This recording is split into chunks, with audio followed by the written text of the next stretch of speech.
Hey everybody, welcome to It's Real with Jordan and Demi. In LA, I'm Jordan Edwards. In New York, we got Demi Ramos. What's up, Demi? Ski. East Coast in the house today. We're going to have a lot of fun. Yes, our guest today is Gabi Sklar Hey guys. of TikTok and Pounding on the Floor fame. That's why I wore these today. Yes. Protecting That's myself. my thing. Have you ever bruised your hand pounding on the floor? I feel like I should say that I haven't, but absolutely. But yes, I don't recommend doing this at home.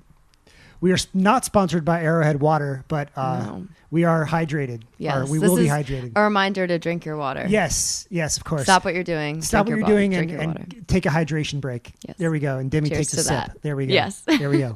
Okay. So, you just got a new single out. When did it come out? It came out a week ago. So, yes, I'm very excited. Lonely Times. Lonely Times. Megan Trainor vibes on this one, I feel like. I think it's very nostalgic. Like it gives a bit of like a 60s doo-wop, something that's familiar, but also something that's new. Do you like that style of music? Or I love 50s and 60s. A lot of my playlists are 50s, 60s, Sam Cooke, The Beatles, Loretta Lynn, I feel like you would have done well in sort of a like Burt Bacharach situation. Like you had like one of those like Dionne Warwick songs you would have crushed, Oh, thanks. back in the day. We have a lot of music, so there's plenty of that feel. Yeah. So you're from Long Island. Yes, I am. And you've shed the accent for the most part. Does it come out sometimes? Oh, it absolutely does. If you're around me long enough, yeah. I mean, I have friends that are like, Gabi, that's not how you pronounce this word. And I'm, but. I was watching one of your interviews last night, and you said that like when you took in meetings with like record labels and stuff back in the day when you were first starting out, and they told you had to have more of a social media presence, more followers. Oh yeah. And you have them now. What was it like? Like, what was the plan after you like realized like, hey, I need to get this together?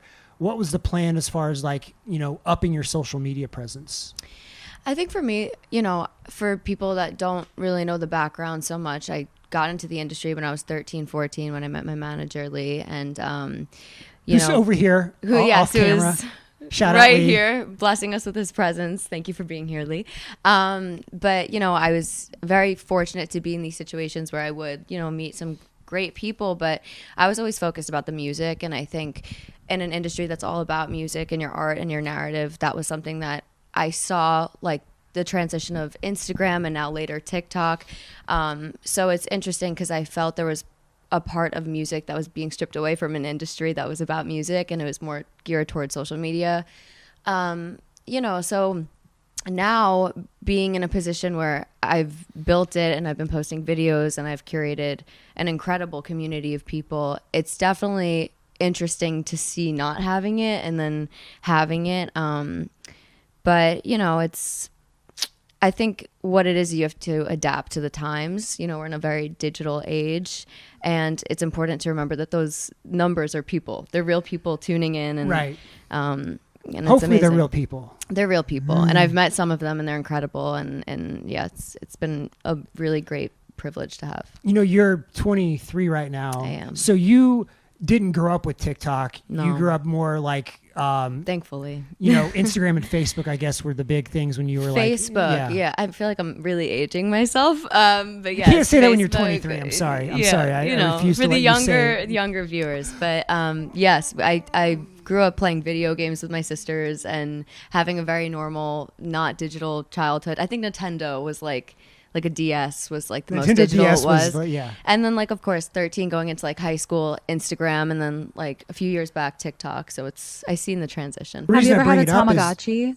Oh yeah, I think I killed mine like 10 times. Shout out Tamagotchi. Yeah. This just brought me back to Tamagotchi days. Not I sponsored. remember one but if time you I wanna saw in the reach sewage, out. I saw something down there in the sewage, and I was getting out of school, and I leaned in because remember you could have like a Tamagotchi chain. Remember that? Yeah. Literally, like you could attach all your Tamagotchis. You have like 8 Tamagotchis on there. You'd be like swinging them around and everything. Oh yeah, And on then your I went to go backpack. reach Everything. for something in the sewage, and the Tamagotchi chain fell down into the sewage. So yeah, shout out Tamagotchi. Wow, that's one way for them to go. I think I just kept forgetting to feed mine, but that's crazy. She said I That's, just like, didn't feed it. real deal. Yeah, well, the reason I brought up the whole like growing up with what social media you had was because I think it's strange to think that you were basically an adult, or at least in high school by the time TikTok got going. And I think it's strange to think that there's like 13-year-old, 14-year-old girls who are just starting, who are like aspiring to be TikTok stars. Like that's a thing. Like there are kids in middle school now that are like, I'm going to be a TikTok star. Does that weird you out, or do you say what advice would you have to like a 14-year-old who's trying to like actually make that happen?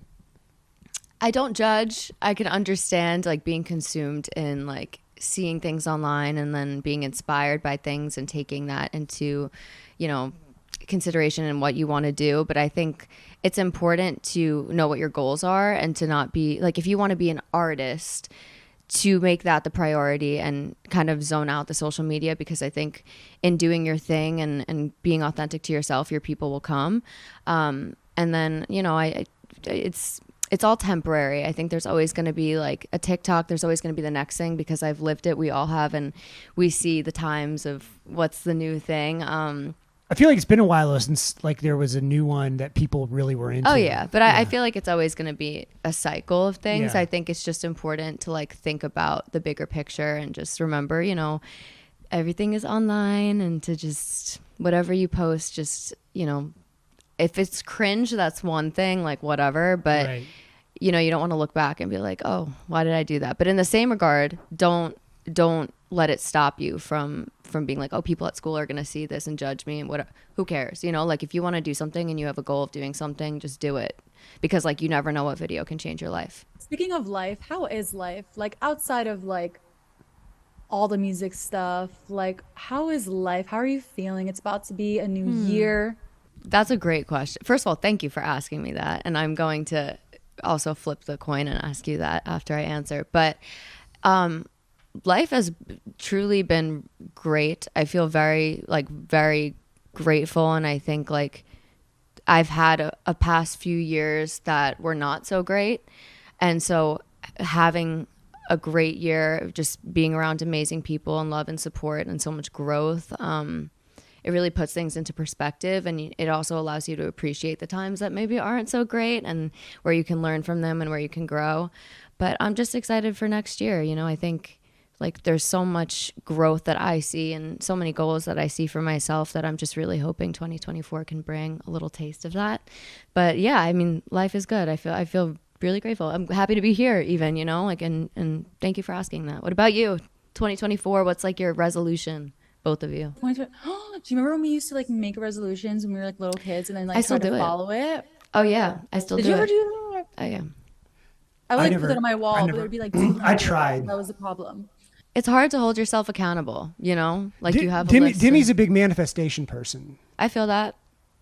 Manifestation. I don't even know if I would say that, but also I was curious about, because I think like, reflecting back, is there anything maybe you learned right this past year in particular that like you'll hold with you forever? So many things. This got deep. Yeah, I mean, that's so like a great question, very loaded, and definitely like has me thinking. I think like truly just leading with gratitude and just taking that first step to push yourself out there and not be afraid of making those mistakes. And I mean, it's just it makes me excited to look back on where I started and to where I'm going, and to all the people that have joined this journey with me and have been so supportive, and just new music, hopefully live shows in 2024.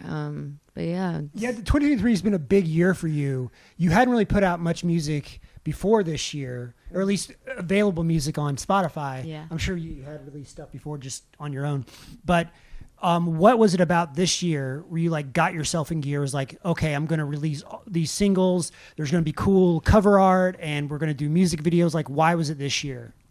I think I just had more clarity. I think, I have been trying to pursue a career as an independent artist. And of course, like as an independent artist, you have to be in full control of the cover art, the makeup, the hair, the storytelling, the performance, the songwriting, like there's so much that goes into it. And of course, like I have an incredible team, which I love so much and they've helped so much. But, a lot of the vision stems from you. And when you're able to to bring that to life in like the smallest regard, and then one thing leads to the next thing. It's just, I think it all clicked. I think this was the year it really clicked. And also I let my guard down a lot, where I was just like, screw it. You know, I'm just going to do what feels authentic to me. And like I said, your people find you. And yeah. What, musically, you're a pop artist, but, and you released some music. They're very like radio friendly pop music, but I know that you have an EP coming up. And what kind of music will be on the EP compared to like what you've released? Is it going to be kind of the same? I mean, that sounds really, you know what I mean? No, like, I definitely know what you mean. I think, you know, I think in the last year I've created more music in a year than I have in the rest of my lifetime. So we just have so many songs, so we're still like figuring out. I know what the candidates are for the EP for sure. Oh, so you don't even have the final track list? We're still, yeah, I think it's definitely still work in progress, but we just have so many songs that we're trying to like, you know, like I'm definitely a perfectionist when it comes to how it's going to be presented and the visuals and everything around it. But I would say, there's a lot more identity and a lot more depth to these records, and to the people that have found me through covers on social media, you know, the songs that really stem from like the voice as the instrument have been the winners, and I think that's a lot of what my future music is. That's, I think, the toughest part about making an EP, and Demi is a musician, and she's, you know, entering in this world as well, is picking what songs make the EP, picking what songs that have already been out make the EP versus like the new ones. So that's got to be kind of stressful, just like getting that track list together. I think it's just fun, you know, like I have to look at it as like that's art. A good attitude, not stressful, it's fun. Yeah. I mean, like and trust me, I'm like definitely one of those people. My manager can tell you I'm one of those people that I get very stressed and overwhelmed and anxious and all of those, and I overthink. And I think what I'm trying to be better at is just, it's art, you know, it's serious, but it's not that serious. And it's, once you've completed your songs and your mission, like however it's perceived, is not your responsibility. Your responsibility is creating it. So speaking of voice as an instrument, I will say you're one of those artists that's like, when I look at you, like I don't expect the voice that comes out of you to come out. Thank you. So I take that as a compliment. About that. Thank you. Like, how did you develop your voice into what it is today? A lot of dedication. Like I think people say like our star is born, our star is made. And like when I was a kid, I loved to sing. Was I necessarily great at it? No. But I wouldn't stop singing. And, you know, I started taking it more seriously. I started taking lessons. Don Lawrence, shout out to you, because he's an incredible vocal coach, changed my life. I appreciate you admitting that you take vocal lessons. Oh, and that yeah. you're not just naturally, yeah. you know. It's exactly like if you were to run a marathon and doing little like sprints and little goals every day, so that way you can reach a goal, except I guess there's never an end goal. You just want to, and also vocal health, that's very important for any singers out there. But you know, I think what really clicked is how I really felt the music, and that was probably, you know, going through some things. Like once I was like 18, 19, it just clicked, you know, like I started really feeling the soul of behind music and what it really can bring out of people. So I think that's really the only thing that changed. You mentioned you got started when you were 13, 14, really. Yeah. Who do you remember really being into and being like, I want to sing like her, or I want to have her kind of career? I don't think there was someone that I was like, I want this person's voice. I mean, of course, there's so many people that it's like, there's so many that you can't. But also I think your own identity is important. And I think I was really focused on developing my identity because I was so lost as to who I was, as most people are as 13, 14-year-old human beings. But I remember, you know, 2013 for me, that was when I was 13, was like a huge year for even my music taste now. Like Arctic Monkeys, AM came out, and Lana Del Rey, Born to Die, that whole era. So I remember being like, oh my God. Did it not change every 13? Like you're yes, but even now, you know, it's like really transcended time. And I think a lot of the albums that I like loved and artists that I loved were people that, you know, it didn't just last to 2013. It wasn't just like it was a very timeless record. And even 10 years later, people are still loving it. It's still going viral on TikTok and having moments, and people are still discovering it. So it's, yeah, I mean, now it's Dolly Parton. I think like things have changed in the way that I'm able to appreciate certain artists for what they stand for and their narrative, and for owning who they are unconditionally. So you mentioned Lana Del Rey obviously is known for not just the vocals but the visuals and like just the vibes. And you talked about doing your visuals. Yes. How much do you enjoy that? Do you enjoy the process of coming up with ideas for videos and stuff? How much are you involved, or do you like what? Yeah, like what? How do you feel about all that kind of? I love it. I think like for me, the music is always the most important, but I think visuals and the culture around who you really are. And also I'm such a visual like learner. That's always how I'm able to digest things the best, and how I'm always able to grasp like who people are and what they're about is through visuals. And also like I grew up with the Tumblr, with the Pinterest, with the, you know, so mood boards. I'm big, even like you were talking about like just the idea of like manifestation, whatever, but even just aside from that, just seeing things like helps so much. And there's also everything's so relative, like our thoughts are so relative and how we perceive things. So when you're able to put it out visually, I think it really helps people to understand you better. So I'm very involved with the visuals, too involved to a point where I'm like, my ideas are like, okay, this is like a multi-million-dollar movie. How do we make it on an indie artist budget? So, but that's a good skill to have, though. And then when you actually get the budget, it feels like, oh wow, this is amazing. Yes. So you mentioned you want to do more shows, yes, live shows. Do you have anything coming up, or? So I actually did a show last night, which was like the first of many. But we've been talking about like top quarter of the year and like what that's going to look like. And like I said, I'm such a perfectionist, and I need to learn to not be, because that's when you like, I think, really experience the best things in spontaneity. But yeah, we're planning all that stuff for 2024. I'm really excited. When you first, obviously you're big on TikTok, big on Instagram. What was the moment or moments or whatever, the event that happened where you were like, oh man, like this is taking off? Like, what was it? I think I'm still processing it, to be honest, like a year and a half later. But I think what it really was and just to give a little backstory. So I got onto TikTok because it was pandemic. I, was still doing the indie artist thing, and I'm like, what am I doing? Like, this is like, how do I navigate this? Right. I think a lot of people, almost everyone, was kind of like, what do I do now? So I started making covers in the laundry room of my parents' house, and it was the only place that was quiet. So I remember I would go into the laundry room, I'd place my phone up against the washing machine, and I'd start recording covers. And I think the first moment was I left a vacuum in the background because I was in a laundry room. There was a lot of random stuff, and people just went off about the vacuum. Like, they were like, the vacuum can sing, the vacuum, and like the algorithm. I was just like, what? And that was the first moment, I think. And I think it was a cover. I don't even know what the cover was. And then the second cover was really what like ticked it off. And it was Nothing Breaks Like a Heart by Mark Ronson and Miley. And I remember like, I think I had like a couple hundred followers. And I just remember that video hit like 40 million. And I didn't know what to do. I was calling my manager, and I was at my grandma's house in Florida, like having dinner. And I remember he was like, have you checked the video? And I was like, no, like I didn't have expectations. I didn't post it for the idea of people are going to see this. I posted it because I love to sing. And I was like, this is fun. I'm just going to prop up my phone and hit the floor and whatever that I do. And he was like, it's going. And that changed everything. What was your mentality like at the time?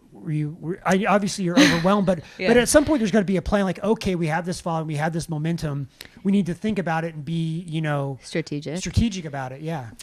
I mean, I was always writing. I was always creating outside of covers or things that I was posting online. I just wasn't necessarily posting about it. Like, I don't think I really understood how to use social media as like, this is who I am, and like a rubric of like a resume, like a digitized resume for like people to digest. I didn't understand it like that. I was like, I'm going to post photos of me and my friends, like everyone else. Yeah. Like, I didn't put weight in it.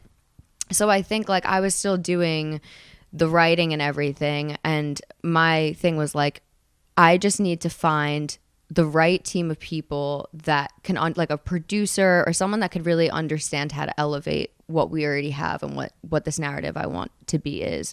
And so then through social media, I actually was contacted by Tommy Brown's people. He's an incredible producer, and he's been a part of my project ever since and been executive producing and the whole thing. So it kind of just naturally worked. Like we were thinking like, oh, who is this going to be? And then the timing just clicked. And from that video, it opened a lot of opportunity.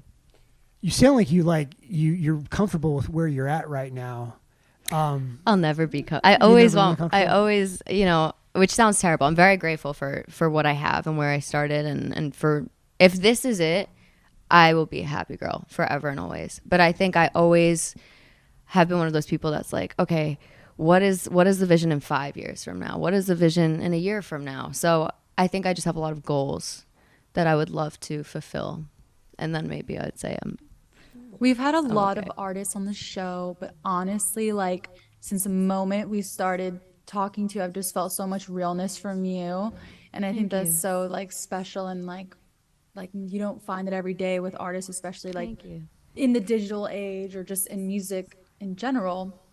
I was wondering, like, how do you kind of navigate through those like expectations of being a pop star, because you do pop music, and I feel like pop music is one of those genres that there's so many.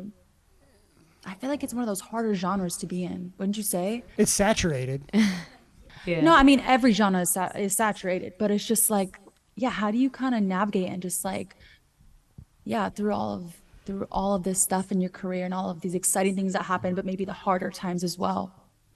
I think I'm still learning, to be honest. I think I have like a lot of things that I'm going through for the first time that I'm kind of just trying to absorb, like the good, the bad, the adjusting. The truth is, like, not everything is going to work out the way that you can plan it to. You can only control so much of it, and I just try to control every aspect that I can, so that way I'm prepared, I'm professional, I'm always grateful to the people that are helping me along the way, because I think that in itself is a privilege to have those people and to find those people that are genuinely there to support you.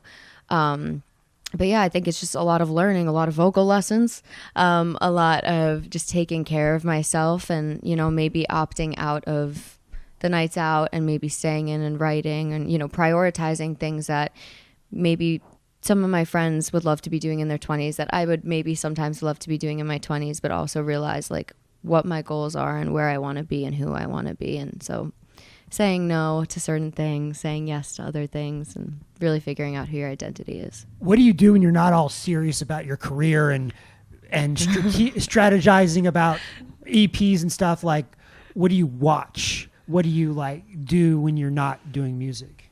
I'm probably drinking coffee and sitting with my dog at home, but or like I feel like I'm not as exciting in my personal life, but I love to explore whatever city I'm in. I love to hit up some vinyl shops. I love to thrift. I love to go see my favorite artists live.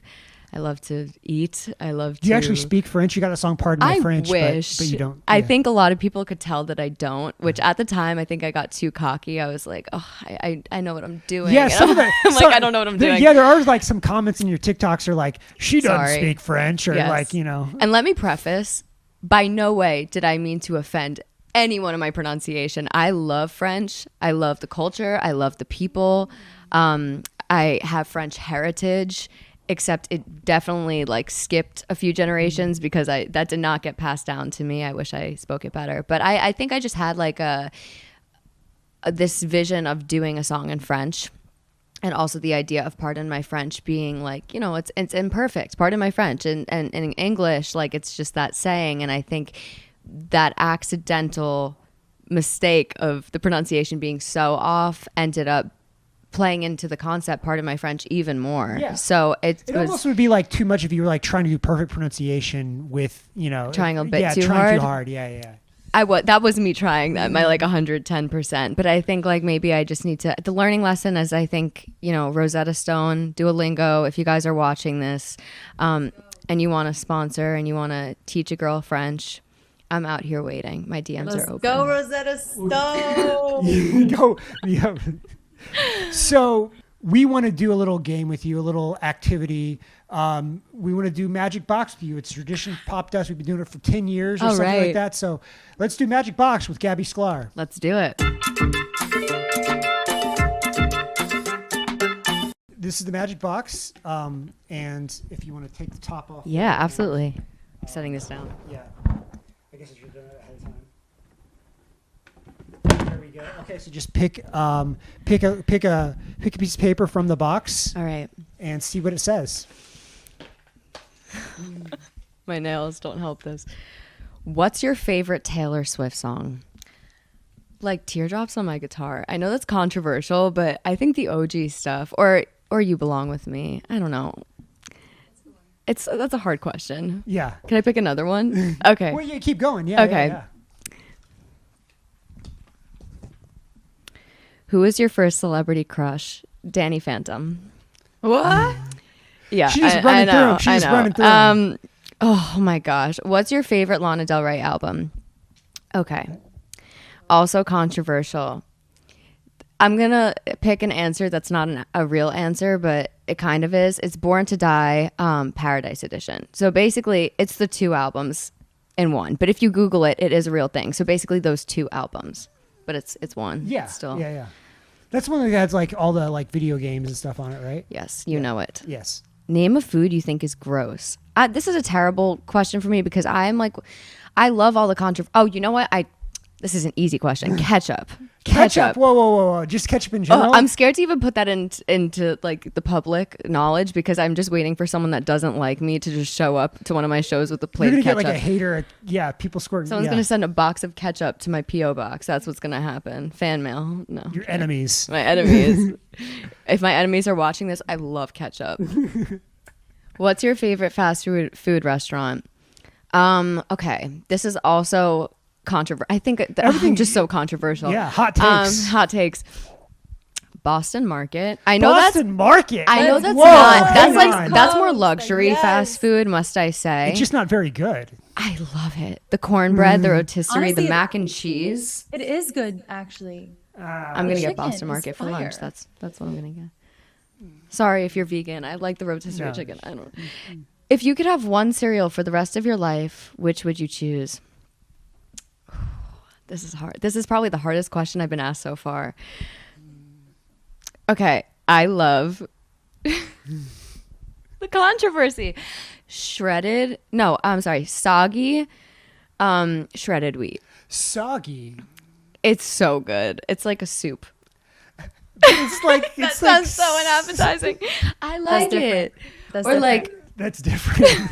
That's a very polite response, Demi. That's or different. like the multigrain Cheerios are actually better than the regular Cheerios, and I know that's weird, but they're like sweeter. Do you put sugar on your Cheerios? Just plain like. Just regular.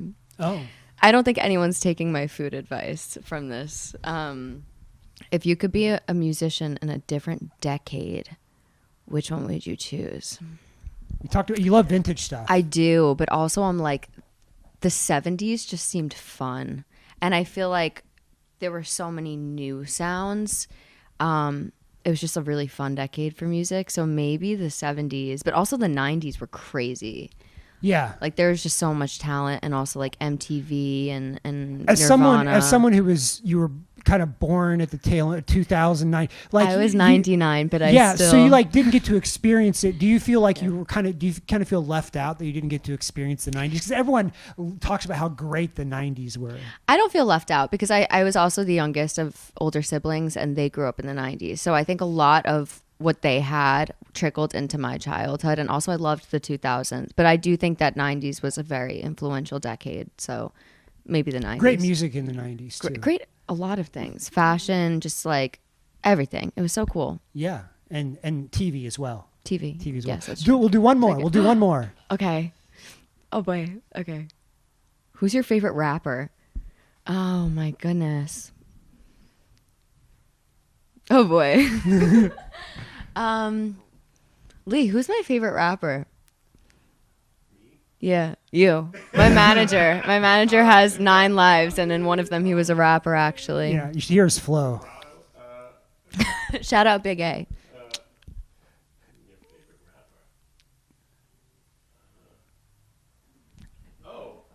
Yeah. Okay, I'm gonna pick another question. She's gonna pick another question. I'm gonna pick another question. So hard. She's gonna pick. Yeah, I think so. She's picking another question. She didn't want to answer. Yeah. What's your favorite cover song to sing? Ooh. Hard one because you've done. It's hard. I love Change Gonna Come by Sam Cooke is like great. Anything like Aretha Franklin. But I do have to say I did a set last night at a live show and I did See You Again by Miley Cyrus. It hit different. That was fun and everyone was singing and everyone knew it and it was just the last time I freaked out. Yeah. So maybe that one. All right. And that was Magic Box. Yeah, that was fun. That was scary. I was like, ooh. Yeah. Didn't know what I was going to get. You know what's funny?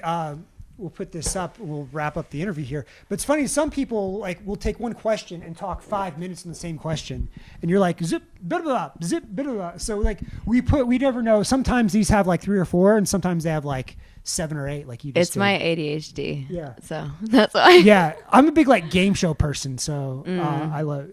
Have you thought about like what? Well, let me ask you this: what reality show? If you could be on a reality show, like what kind of reality show? My mind goes to Jeopardy, but that's not a reality show. Game show, sure, yeah. So you'd be good at Jeopardy. People like the Housewives. You like trivia. You like trivia. Yeah, but I don't think I know enough of it. I think I would be like definitely in the negative caliber. But I would still like to participate.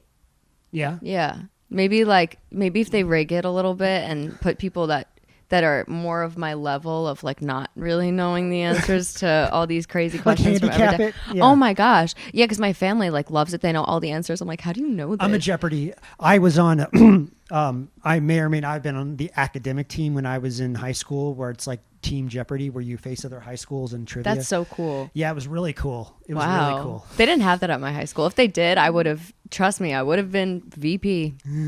Not president. I can't hold that title, but VP.